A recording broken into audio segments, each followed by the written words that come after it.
Hello kabayan, magandang araw at magandang gabi kabayan. Limot to kaya nga pala. Bago na kabayan, magkamot ng subscribe kabayan.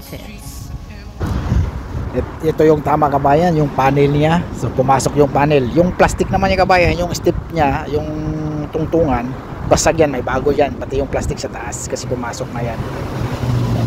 Tapos kailangan gagamit tayo ng hydraulic para yan ang kabayan, GMC sobrang laki ito sa kabayan. Iba yung size ng GMC, yung mga pick up truck sa atin, yung mga Toyota, yung mga iba yung size dito talaga. Malaki. Yan, gumamit lang tayo ng hydraulic kabayan sa loob. So hydraulic lang yun siya.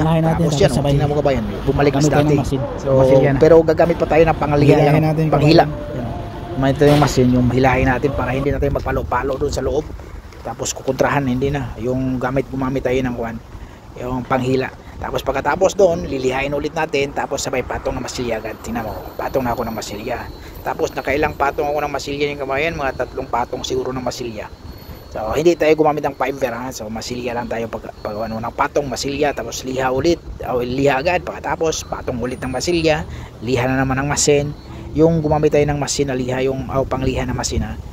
Tapos 80 yung gamit natin noon. Tapos patong ulit, tapos liha, tapos patong ulit ng masilya. Tapos yun na, nagpahinal na tayo ng masina 180, tapos medyo okay na 120, tapos yung 180. Tapos ganun lang kasimple.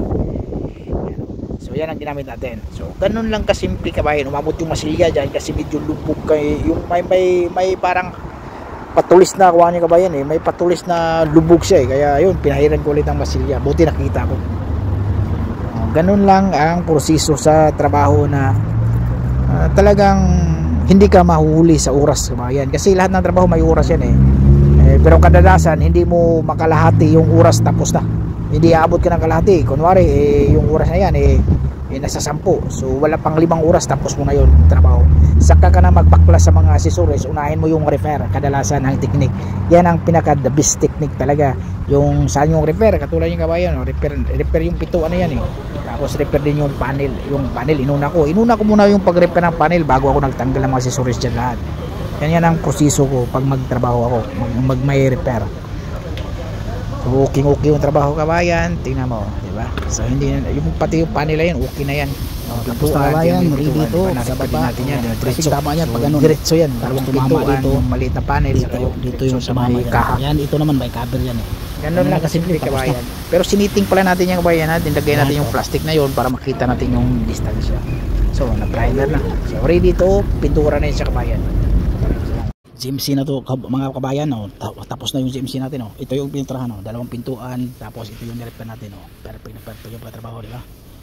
So okay yan. So tingnan mo kabayan, di ba?